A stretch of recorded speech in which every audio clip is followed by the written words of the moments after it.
बिस्मिल्लाहिर्रहमानिर्रहीम, अस्सलाम वालेकुम। उम्मीद है आप सब खैरियत से होंगे। Welcome back to our channel. आज की इस वीडियो में हम क्रैमर्स रूल के ऊपर डिस्कशन करेंगे। क्रैमर्स रूल जो है वो बेसिकली मैट्रिसेस का एक टॉपिक है और इसके ज़रिए से हम अगर हमारे सामने इक्वेशंस दी हुई हों तो इक्वेशंस का हम किस तरह से सोल्यूशन फाइंड आउट कर सकते हैं। क्रैमर्स रूल हमें उसमें हेल्प आउट करता है अगर हमने मैट्रिसेस के ज़रिए से सोल्यूशन सेट फाइंड आउट करना हो। बहुत इंपॉर्टेंट टॉपिक है ये और काफ़ी मैं आसान करके आपको इसको समझाऊंगा। इसके लिए इसके समझने के लिए डिटर्मिनेंट्स का जो है वो समझना बहुत ज़रूरी है। डिटर्मिनेंट्स के ऊपर हमने ऑलरेडी एक वीडियो बनाई हुई है, आप वो वीडियो ऊपर दिए गए लिंक में या नीचे डिस्क्रिप्शन बॉक्स में जाकर जो है वो देख सकते हैं। क्योंकि डिटर्मिनेंट इस आपको आने चाहिए। हम इसके अंदर भी थोड़ा रिवाइज कर लेंगे, आपको आइडिया हो जाएगा, लेकिन आप बेहतर ये है कि आप पहले वो वीडियो भी वॉच कर लें। तो आइए बगैर किसी देर के हम वीडियो का आगाज़ करते हैं। और आज की इस वीडियो में एक और बात बड़ी इंपॉर्टेंट है कि हम 2x2 मैट्रिक्स का क्रैमर रूल करेंगे। 2x2 का मैट्रिक्स का मतलब ये है कि अगर हमारे पास दो इक्वेशंस गिवन हो और दो वेरिएबल्स हों एक्स और वाई, तो उसका सोल्यूशन हम करेंगे। और नेक्स्ट वीडियो में फिर हम जो है वो 3x3 का भी आपके सामने एग्जांपल के जरिए से सॉल्व करना आपको सिखाएंगे। सबसे पहले हम थोड़ा सा इसकी जनरल डिस्कशन कर लेते हैं कि अगर हमारे पास दो इक्वेशंस दी हुई हों कोई भी जनरल फॉर्म में, तो उसका क्रैमर रूल किस तरह से बनता है। तो 2x2 का हम ले रहे हैं या दो लीनियर इक्वेशंस अगर हमारे पास हों, तो जनरल एग्जांपल हम देख लेते हैं। अगर आपके सामने ये इस तरह से दो इक्वेशंस लिखी हुई हों कि a1x plus b1y is equal to c1 और दूसरी इक्वेशन लिखी हुई है a2x plus b2y is equal to c2, मतलब a1 और b1 की जगह कुछ भी हो सकता है। फॉर एग्जांपल यहाँ मैं लिख दूँ 3x plus 2y is equal to 3, 4x plus 5y is equal to 10, मिसाल के तौर पर ये जनरल फॉर्म हमने लिखी है। तो जो x की वैल्यू, अब इसमें वेरिएबल्स देखें हमने कौन से फाइंड आउट करने हैं। एक x का वेरिएबल फाइंड आउट करना है और एक y का वेरिएबल फाइंड आउट करना है। तो x वेरिएबल की जो वैल्यू निकलेगी वो किस तरह निकलेगी, उसको हम क्या लिखेंगे, d1 डिवाइड बाई डी, और y की वैल्यू किस तरह निकलेगी, d2 डिवाइड बाई डी। अब इसमें एक चीज़ अहम है कि यहाँ पे बुक्स में अगर आप देखेंगे या डिफरेंट एग्जांपल्स जब आप देखेंगे तो कुछ जगह पे यहाँ पे dx डिवाइड बाई डी भी लिखा होता है, कुछ जगह पे यहाँ पे dy डिवाइड बाई डी लिखा होता है, कुछ जगह यहाँ पे ax divide by a determinant या ay divide by a determinant या a1 divide by a, a2 divide by a। तो वो डिफरेंट नामों से आ सकता है। आपने बेसिक कॉन्सेप्ट समझना है, आप इसको लेबल जो मर्जी क्यों ना कर दें, ठीक है। d4 डिटर्मिनेंट बनता है तो इसलिए हमने यहाँ पे d1 और d2 को नाम दे दीजिए। इंपॉर्टेंट ये है कि आप स्टेप समझें। अब यहाँ पे सवाल ये पैदा होता है कि d क्या है। देखिए तीन हमने वेरिएबल ले ना, d क्या है, d1 क्या है और d2 क्या है। d सिंपल क्या है कि ये जो इस तरफ इक्वेशन की लिखे हुए हैं ना वैल्यूज, ठीक है, x और y की, उनको मैं क्या करूं कि उसके जो कोफिशिएंट हैं, देखें ना ये a1x लिखा हुआ है तो a1x का कोफिशिएंट है, तो यहाँ पे a1 लिख दिया, और y का कोफिशिएंट b1 है तो उसके सामने हमने b1 लिख दिया। ये देखिए फर्स्ट लाइन जो है वो बेसिकली फर्स्ट इक्वेशन के कोफिशिएंट आ गए। इस तरह से सेकंड लाइन जो है वो सेकंड इक्वेशन की क्या आ गए, कोफिशिएंट आ गए, ठीक है, a2 और b2। तो ये कोफिशिएंट्स अगर एग्जैक्टली मैं लिख दूं सिर्फ इज इक्वल टू के इस तरफ वाले x और y के कोफिशिएंट, तो हमारे पास डी मैट्रिक्स बन जाता है। हमारे पास क्या बन जाता है, डी मैट्रिक्स बन जाता है, ठीक है। D1 किस तरह से बनेगा ये बहुत इंपॉर्टेंट है, आपने समझना है। D1 देखें बहुत आसान बात है कि अगर आपने ये x वेरिएबल निकालना हो, तो कौन सा वेरिएबल निकालना हो, पहला वेरिएबल x निकालना हो, तो आप पहले वेरिएबल की जगह ये जो पहला कॉलम है ना, पहला कॉलम, इस पहले कॉलम की जगह आपने क्या करना है कि जो इज इक्वल टू के बाद वाले कांस्टेंट हैं वो आपने रिप्लेस कर देना है, ठीक है। तो मतलब ये a1 और a2 की जगह क्या आ जाएगा, c1 c2, तो हमारा d1 बन जाएगा। बहुत आसान बात है। फिर अगर दूसरा d2 अगर निकालना हो हमने, तो d2 किस तरह निकलेगा, आपको आइडिया हो गया होगा कि पहला सेम लिखा रहा, अगर आप देखें a1 a2 सेम लिखा रहा, लेकिन सेकंड कॉलम की जगह मैंने y के जो कोफिशिएंट्स थे b1 और b2 वो हमने सॉरी सेकंड दोबारा से, इसमें हमने पहले कॉलम में सेम लिखा रहा और सेकंड में हमने क्या किया कि इज इक्वल टू के बाद वाला हमने सेकंड पे रिप्लेस कर दिया। दोबारा से समराइज में कर देता हूं आपके लिए कि डी मैट्रिक्स कौन सा आएगा, जो ओरिजिनल कोफिशिएंट्स का मैट्रिक्स है a1 b1 a2 b2, ठीक है। d1 कैसे निकालना है कि फर्स्ट कॉलम की जगह आपने ये इज इक्वल टू के बाद वाले जो कोफिशिएंट कांस्टेंट्स होते हैं उसको आपने लिख देना है c1 c2, और d2 कैसे लिख देगा कि सेकंड कॉलम में आपने c1 c2 लिख देना है, ठीक है। तो इस तरह से हम क्या कर सकते हैं कि ये d1 और d2 निकल आएगा। ये जनरल फॉर्म में अगर आप अभी हम एग्जांपल्स करेंगे तो आपको बिल्कुल एग्जैक्टली क्लियर हो जाएगा। अब इस पे कुछ रूल्स हैं जो हमें समझने हैं कि अगर हमारा जो मेन मैट्रिक्स है जो d है वो 0 के बराबर नहीं होना चाहिए, अगर डी जीरो आ जाए, क्योंकि आपने देखा कि d1 डिवाइड बाई डी था, d2 डिवाइड बाई डी, तो डिवाइडेड बाय वाला नंबर अगर जीरो हो जाए तो आपका सिस्टम जो है वो क्या हो जाएगा, इनकंसिस्टेंट हो जाएगा। जिसमें यहाँ लिखा हुआ है कि अगर डी जीरो हो जाए, ठीक है, तो सिस्टम क्या हो जाएगा, डी जीरो हो जाए और d1 d2 जीरो ना हो बेशक, तो सिस्टम इनकंसिस्टेंट हो जाएगा और सॉल्व नहीं होगा, क्योंकि डिवाइड बाय जीरो करके आप किसी के साथ सॉल्व नहीं कर सकते। सॉल्व करने के लिए लाजमी क्या है कि डी की वैल्यू आपकी कुछ पॉजिटिव या नेगेटिव वैल्यू होनी चाहिए, ठीक है। और अगर डी जीरो हो जाए और d1 d2 भी जीरो हो जाए, सब कुछ जीरो हो जाए, तो फिर जीरो डिवाइड बाय जीरो आपको पता है ना, इनफाइनाइट आ जाता है, ठीक है, इन्फिनिटी आ जाता है। तो आसान रूल आपने क्या याद रखना है कि जब भी अगर आपका मेन डिटर्मिनेंट जीरो आ गया तो वहीं पे आपने क्वेश्चन को स्टॉप कर देना है, आपको मजीद सॉल्व करने की जरूरत नहीं है, ठीक है। और आप क्या लिखेंगे कि system is inconsistent and has no solution, ठीक है, आपको हम देख भी लेंगे। अब देखिए हम एग्जाम्पल करने लगे, आपने फॉलो करना है। ये पेपर में अक्सर सवाल आता है और बहुत आसान है। देखिए 4 स्टेप्स हैं इसके टोटल, और आपको पूरा अगर 10 नंबर का या 20 नंबर का क्वेश्चन आता है तो वो आप कंप्लीटली इसको सिक्योर कर सकते हैं, ठीक है। तो ये क्वेश्चंस लिखी हुई है 2x minus 3y is equal to 7, 3x plus y is equal to 5। इसमें एक बात ये भी इंपॉर्टेंट है कि आपकी x और y के वेरिएबल इज इक्वल टू के लेफ्ट साइड पे होने चाहिए, और जो अकेला नंबर होगा बगैर वेरिएबल के वो राइट साइड पे होना चाहिए। अगर इक्वेशन इस तरह से लिखी होती मिसाल के तौर पर कि 2x is equal to 7 plus 3y, तो सबसे पहले हम 3y को इस तरफ ले आते ताकि हमारा प्रॉपर एक उसका जो स्टैंडर्ड फॉर्म होती है वो बन जाए। अब हमने 3 मैट्रिक्स बनानी है और 3 मैट्रिक्स बना के उसके डिटरमिनेंट लेंगे।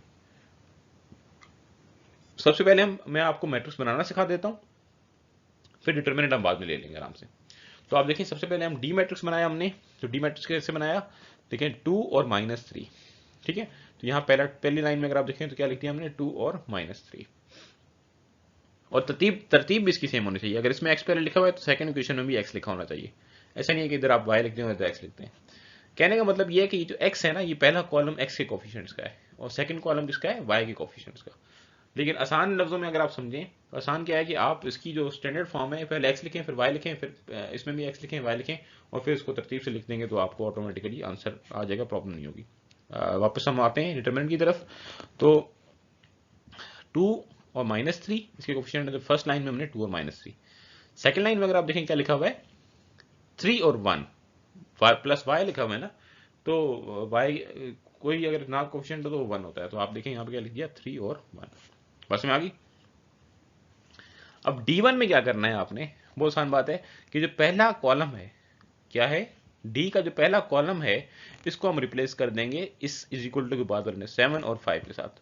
ये देखें पहला कॉलम को मैंने रिप्लेस कर दिया, यहां मैंने क्या लिख दिया, 7 और 5, और ये एज इट इज -3 1 -3 1 ये लिखा रहा। बहुत आसान बात है, कोई मुश्किल नहीं है। और D2 में क्या करना है कि सेकंड में, तो आप अगर देखें तो ये जो ओरिजिनल था ना, इसके सेकंड में -3 1 की जगह क्या आ गया, 7 5, ये इज इक्वल टू के बाद वाले नंबर, और फर्स्ट वाला 2 3 सेम लिखा रहा। बहुत आसान बात है कि दोबारा से सुने, डी मैट्रिक्स कैसे निकाला, 2 -3 3 1, 2 -3 3 1, फिर पहले कॉलम की जगह 7 5 डाल दिया इसके अंदर, ऊपर बाकी सेम रहा। D2 के लिए सेकंड कॉलम की जगह 7 5 डाल दिया, ये सेम रहा। यहां तक बात समझ आ गई। अब इनके डिटरमिनेंट लेना है, तो डिटरमिनेंट लेना है तरीका आप लोगों को आता है, वरना आप नीचे डिस्क्रिप्शन बॉक्स में जाके तो अगेन वो वीडियो लाजमी देख लें, क्योंकि डिटरमिनेंट के अलग से सवाल पेपर में आता है, ठीक है। तो उसमें हमने 2x2 3x3 सारी सोल्यूशन एग्जांपल्स वगैरह की हुई हैं।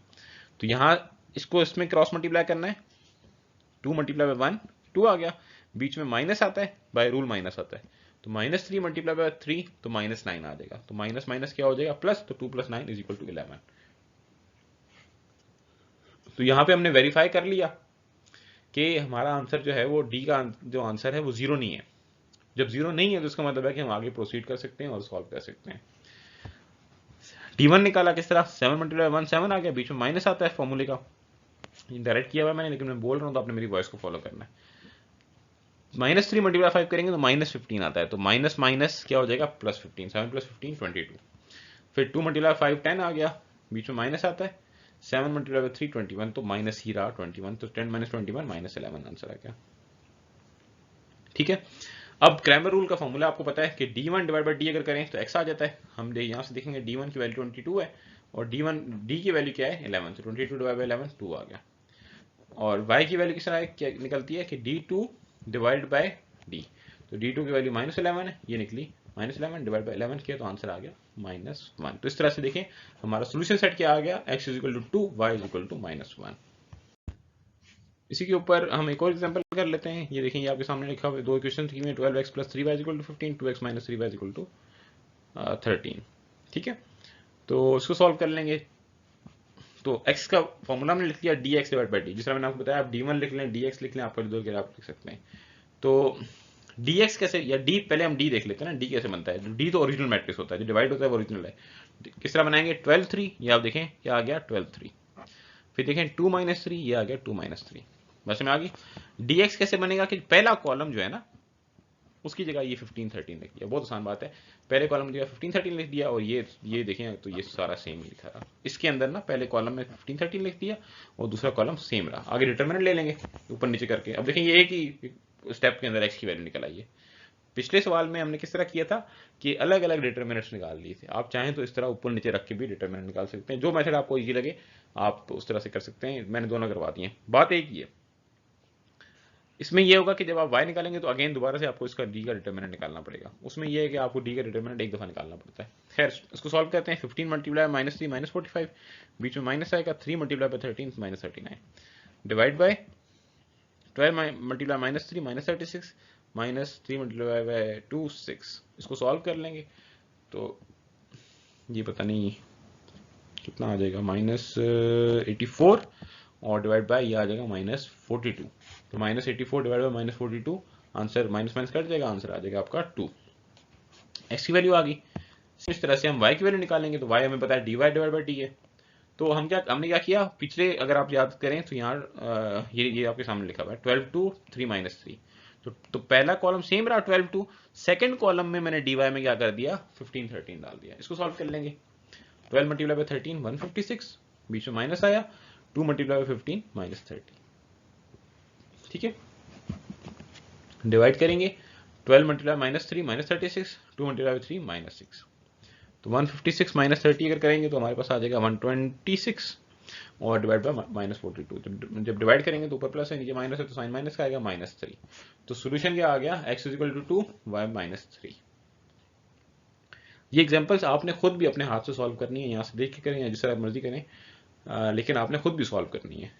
ठीक है, और इसको दूसरा मेथड क्या था कि हम अलग अलग निकाल लेते, dy का डिटरमिनेंट निकाल लेते तो वो आपके पास 126 आ जाता, d का डिटरमिनेंट निकालते -42, और dx का निकालते तो वो 84 आया था, -84। ठीक है, फिर x = dx/d करते उस तरह जिस हमने पहले किया, तो उस तरह से भी आप सॉल्व कर सकते हैं। तो ये थी हमारी आज की वीडियो। उम्मीद है आप सबको पसंद आई होगी। क्रैमर्स रूल 2/2 या क्रैमर्स रूल 2 लीनियर इक्वेशंस का सोल्यूशन किस तरह से करते हैं यूजिंग मैट्रिसेस, वो हमने सीखने की कोशिश की है। अपने फीडबैक से हमें आगाह कीजिएगा। अगर आपको कोई कन्फ्यूजन हो, कोई प्रॉब्लम हो तो आप कमेंट बॉक्स में हमसे पूछ सकते हैं।